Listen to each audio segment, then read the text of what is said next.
Guys, thanks very much for coming along. We're going to talk about Brexit. We're going to talk about a second referendum. Big news today was Michel Barnier said he reckoned the deal could happen before November time if we worked really hard. Molly, second referendum, are you for or against? I think it's a really good idea because the first referendum, I know that people think that yes, we must respect democracy and all these things, but you know, you have to take into account that there was a lot of propaganda, a lot of that, what is it, how much was it in the bus? 350 million, something like that. How could you forget that? Boris Johnson had on the bus.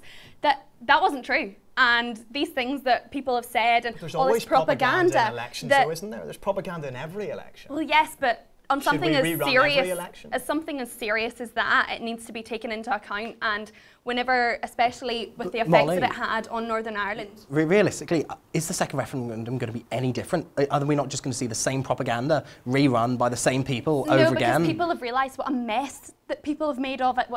Theresa May doesn't have a clue what she's doing. No one has a clue what they're doing, and I think they're going to see, oh no, this is a bad idea. Tara?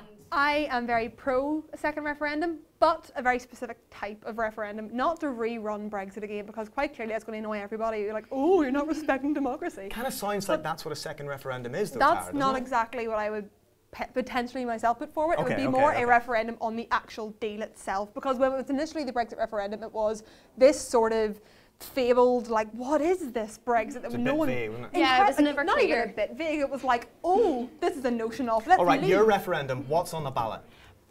It would be an option of Remain, take Theresa May's deal. And if you don't, I think or that's a really good idea. potentially a third, well, that would be, I'm not the person potentially writing that. Ben, are you supporting what Tara's on about? I understand why I support it, but when people signed up for Brexit, they didn't sign up for what Theresa May is proposing. They signed up, I think, for a harder Brexit put forward by the likes of Nigel Farage, we Boris can't Johnson. actually assert that because we have no idea. I think to respect their vote, we need to kind of put forward what they voted for instead of just changing what they voted for. So what do you want to see? What do you want to see?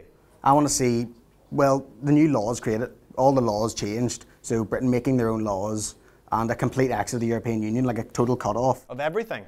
Molly, do you reckon, is that a disaster? Well, you need to take into account that voters in England, up until the alliance with the DUP, they didn't understand what it's like to live in Northern Ireland, and well, to a certain extent, they don't have as much awareness as politics in Northern Ireland as I thought they had.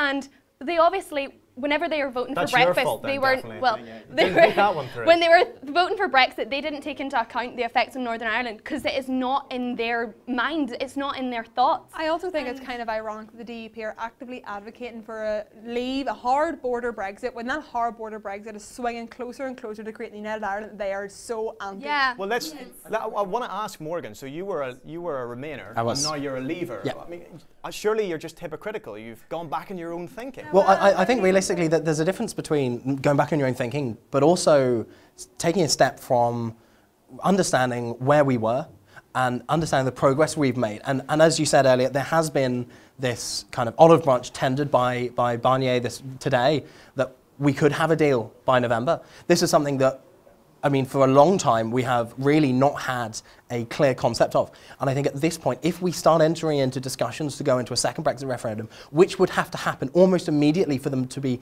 even feasible, because realistically, trying to get it in time is almost impossible. I'd be so... But that aside, if we go into that now, we weaken our negotiating hand. We weaken the possible deal. And that means that we're then going to be putting to the people a weak deal against nothing. Here as well as, you send a weak deal, whatever. I want to ask Ben though here really quick. You were a Leaver. Yeah. What did you envisage being the solution here? Because the big thing that's coming up time and time again is this border issue. Yeah. And it was coming up at the start in phase 1. It's still coming up. You're the guy who voted to leave. Yeah. What did you envisage the solution being? Well, I wasn't really thinking about the border too much, as a lot of people obviously weren't. But like, I think it is a difficult situation and it is very Northern Irish specific, but because of the democratic vote being for the UK, it was kind of swept aside and not really looked at until now.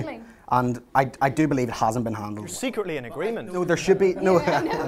I think that for the citizens of Northern Ireland, there should be more rights given. Like, they should be allowed to hold a European Union passport and a British passport if they choose to, because obviously historical. What's the solution for the border, Ben? What do you think? I think I don't think a border in the Irish Sea is right. I think because it was the United Kingdom voted, including Northern Ireland, there needs to be a border across Ireland. So basically, you don't like anything. Having your cake and eating it. Having your cake and eating it. I actually disagree with Ben here. And as much as I would like to see the union remain, at the same time, I think we do have to be pragmatic about this. And I think if we look at a goods border in the Irish Sea, then realistically that is an option that we have. We have a common travel area with the Republic of Ireland as it is, so we can essentially leave our people's transport unchanged. It is goods that faces the issue, and realistically a goods border in the Irish Sea is the only way that we can see a workable deal. I'm lost. Is he talking rubbish? I have no idea. I get lost. I'm coming from like almost what is seemingly an airy-fairy, like, oh, peace sort of perspective. But it genuinely for me is I am happy to be proven wrong in a second referendum. If the people want to leave and have a hard border, go for it. But a second referendum won't happen. It's not realistic. It's democracy. We voted to leave, so we leave. But the democracy, imagine you can't repeat another general election because Labour won, but you support Conservatives, so I want the Conservative to be happy. I initially outlined that I'm not repeating the same referendum. It's a referendum on the deal itself. All right, okay. Well, they're thinking about that. Yes, they're thinking about that at the minute, are they not? That they're not considering Theresa May's deal is, you know, it's not great, and it's not pleasing anybody. So I agree. I think there should definitely be a second referendum. Morgan, the Chequers deal seems to be a bit of a halfway house between everything. What's your thoughts? Do you want to go halfway like she's doing, or do you want to do a Boris Johnson and just storm out the door of the European Union? I don't think a full hard Brexit is the right option for the UK. But that said, I think the Chequers deal gives an indication of where we can move, gives an indication of what we're willing to compromise on. I don't think the Chequers deal is the final deal we will be leaving. I think that will be thrashed out over the coming months, and I think as much as the EU it's been thrashed out over the coming months for the last 100 months. But it hasn't. We've not really talked about that. Like, we've been stuck on the backstop of Northern Ireland for a very long time, and I think we are getting to the point now that the EU are realising this is brinkmanship to the T. Yeah. Both sides are just pushing it and pushing it and pushing it. We will hit a point where a decision has to be made, and as much as the EU have been giving it all the bluff, and the UK have as well, a no-deal Brexit is not good for anybody, whether that is the UK or the EU. It will have negative economic effects. We're all in agreement that a no-deal Brexit isn't the way to go. Tara? Well, a no-deal Brexit would be like the horrifying scenario. But there's no deal at the moment that actually would make here in any way stable or able to like function economically. And consider the fact we don't have a So the only hope from your point of view is remaining. That's the only way that the buildings won't fall down in Northern Ireland. But that's not necessarily what I'm saying either. My thing is, like I said, happy to be proven wrong. Happy to have people have a chance to have a say. You say that though, are you really happy? Look, you'd be a bit annoyed, Tara, wouldn't you? I'm a Remainer and I have no shame in saying that I am one. But I can understand why someone did vote to leave. I can understand that perspective. And I want to give the people here a chance to be able to actually have a say in that, just for them to be able to know that the deal that's coming forward, are they willing to accept the deal that's made by a Westminster government that has a party from here that only represents a hard border leave situation and not the 56% of people that voted to remain. I just want to give this region and England and Wales a chance. You want another chance, Ben? Scotland. Do you think it would be any different? Do you actually think that a second referendum would be any different, or would it be the same thing over again? I think it's a difficult one because after the vote, it was kind of ingrained into the uninformed youth that if we leave the European Union completely, it's going to be an Armageddon, Mad Max, apocalypse. Nothing's going to work. The governments will fall. But will it really be that bad? Like, will the buildings tumble? Like, yes, because it threatened. Okay, in your opinion. Sorry, go ahead, Molly. Well, because growing up in Northern Ireland, I think we have an increased political awareness. I think you can say that, obviously. And whenever we're growing up and we're going, you know, all these things, and then all of a sudden people are going, well, this is going to threaten your jobs, and this is going to threaten this, and that's going to threaten this. And I think it will have a really severe impact on young people today. And I think it's so important that this generation is the hope for the future of Northern Ireland and is not threatened and all right, final thought from Morgan. Final thought from Morgan. I think realistically we are looking at a scenario where we have a choice between this deal that we haven't going to come up with until quite late, and either remaining or leaving, or all three, as has been kind of been thrown around.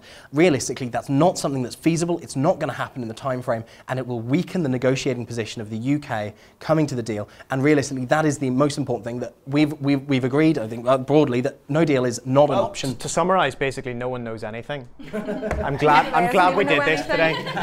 Thanks very much, guys. All right, I think we've achieved something.